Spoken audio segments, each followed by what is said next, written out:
they are indebted to a criminal organization in a foreign country. We've never been here before. The federal government, the United States Homeland Security Enterprise's job to make sure that those in leadership positions are being briefed on what's taking place. I can tell you they are not. It's how we've gotten to 111,355 deaths from fentanyl poisonings and other drugs in a year. You got to create the demand. Right. We didn't have a fentanyl problem in this country. You don't have to sell the border. All you have to do is be able to get to the people and show it, because I don't care if you're left, right, up, or down, no one's okay with what's taking place if they just really know what it is that's happening. Get ready. You see, here's again the story that's not being told. They don't give a shit how many people they kill. All they care about, from their perspective, is their rival making a better product that's going to make them more money to beat them and take their territory. That's what they care about. Every day it is getting worse, and it's exactly why we are not stopping. And if these two guys will tell you, we don't turn it off. This is a 7-day op, 7 days a week, all month long. There are no days off, because I've been the guy that goes to your house, knocks on your door, and tells you that the person you love the most in the world is never coming home. You want to be humbled in your life? Watch a father come out of a house and fall directly over when you tell him that his daughter's never coming home. Watch a mom collapse in front of you. Not just a collapse, but a scream that you can't even, or I can't even articulate to you. We stayed with Ashley for 3 days. And on Wednesday, May 26th, my husband and I made the most horrible decision and the hardest decision we've ever had to make. And that was to discontinue life supporting measures because she wasn't coming back. Her eyes, I will never forget what her eyes looked like. They were fixed and bulging. And we held her while she took her last breath. They shut the machine off. At 3:36 in the afternoon on May 26th. The only way I can describe the grief of losing her to one pill to being poisoned by fentanyl is my grief is deeper than the ocean, and it doesn't get easier. It doesn't. It's just unbearable, the pain of losing her. There are moms who have lost 2 children in one night. In one night. Who went to the same party, took what they thought was a Xanax pill, but it was a fake fentanyl pill from the cartels. And how our government has allowed this and not gone after to fix this problem is absolutely incredible to me.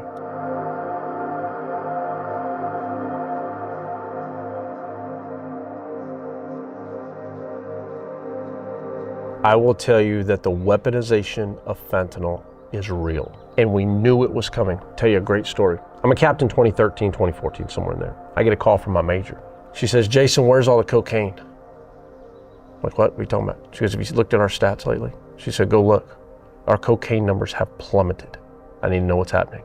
"Yes, ma'am." I start talking to all of our friends in the U.S. intelligence agencies, and I call a good friend of mine who was with U.S. Customs and Border Protection's Office of Intelligence and Investigative Liaison, basically their intel component. I said, "Man, our cocaine seizures have plummeted." I don't mean like they're going down. I'm talking like somebody turned off the valve. He goes, "You know where it is? It's all gone to Australia and Europe because CJ&G and the Sinaloans are pushing it. And now get ready." He goes, "Have you heard of fentanyl?" I'd never heard of it at this point. He said, "Get ready," because remember, it's not 2015. He goes, "We're doing intelligence estimates on this." And he said, "This has the ability to kill 100,000 Americans a year." And he goes, "Or more." And I think about that today. I'm with these moms and I'm with these families and I'm interviewing them all over the country. Last week, a mom who lost a 3-year-old son named Gage was crawling on the carpet and got fentanyl, residual fentanyl. And what do the children do? They put their hands in their mouths and it killed him. Get ready, America. This is just the beginning.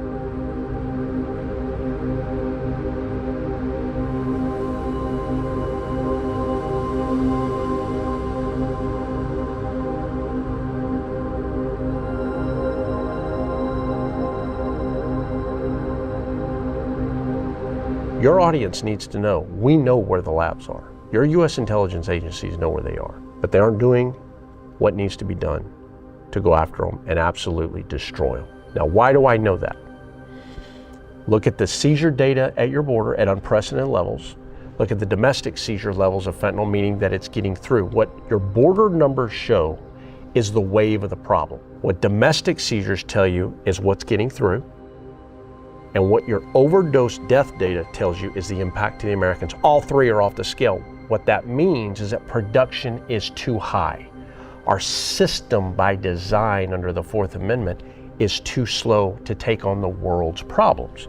Goes back to why I'm saying we have to get the terrorism designation. Why can't we get that? What's the problem there? There are a multitude of reasons. Part of it is the FBI doesn't want to deal with it because they can't even stop the Middle East terrorist problem. DEA doesn't want the FBI to have to deal with it because Mexico and the drug problem is their baby.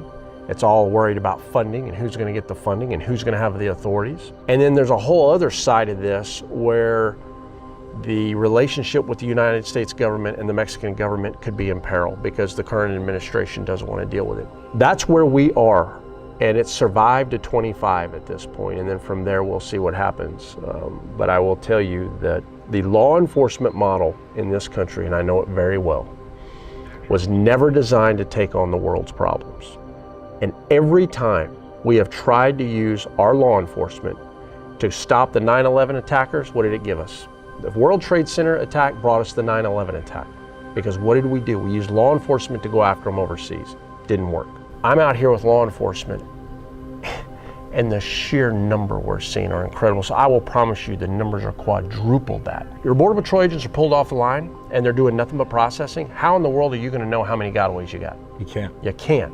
So the unknowns are tremendous. What's happening to the ranchers out here? How is this affecting them? No, they've been absolutely abandoned. I'm investigating and interviewing ranchers all across the southern region of this state and this country, and I call them the abandoned and forgotten Americans. They're finding dead bodies on their property.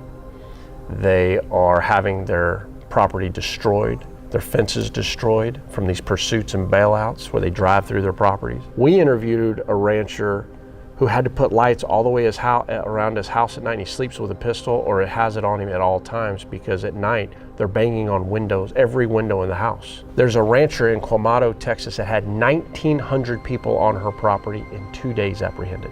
Ranchers are impacted at unprecedented levels. The first person to die on my ranch was in 1991, and he was from Pakistan.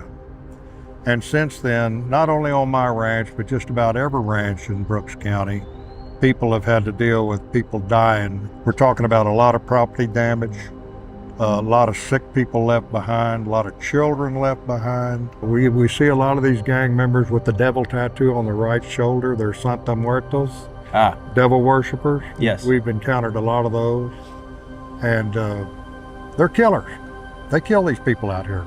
They don't call 911 to tell them that, this person's over here at such and such windmill or something. They walk off and leave them, and that's where we find them. Send the president of Mexico a message. We're going to shut the bridges down for a week if this is not stopped. It's our biggest trading partner. Shut all that down, and I bet it could get fixed real quick. There's no question it can be shut down. Fronton Island. There's a conflict there. It's U.S. land, correct? But the cartel is there. And just recently, there was an operation to take it back, plant a flag, and you were there, is that right? I was, and it was a real honor to be with some of the most elite law enforcement officers in the country. Texas Rangers brought in their special response team. Fronton Island in that region is at war on the Mexico side. You have a town called Los Guerra, and then right next to that town you have another town called Miguel Alemán. And for the last 2.5 years, Cartel de Golfo, who has been operating in Miguel Alemán for decades, has been under attack by the Cartel del Noreste, which operates in Los Guerra. So that's the war zone. What we call the Big Island, or Fronton, Texas Island, makes up about 170 acres. It's fairly large. Okay. And it has basically become a sanctuary where Cartel del Noreste on the western side of the island has been moving weapons and ammunition south into Mexico to resupply the war. I see. It has also been a point where they have been moving military grade weapons like improvised explosive devices, other weapons into the country. I've got pictures of them fully kitted long guns coming in and out as they want, and where they use what we call a leapfrog initiative, where they can evade capture in Mexico or evade being killed by the rival cartel. The state of Texas had finally decided that if the federal government was not going to do its job, that the state of Texas was going to rise to the occasion. And they have gone in and surged and taken back that island with some of the most elite special operators within law enforcement, and we got to be there. And it was a very humbling thing. And watch them literally plant the state flag at that island. That was the world of terrorism. And again, the world was looking to the Middle East, not what was happening right at our own border and in Mexico. And then now where we truly see the cartels as a parallel government in Mexico.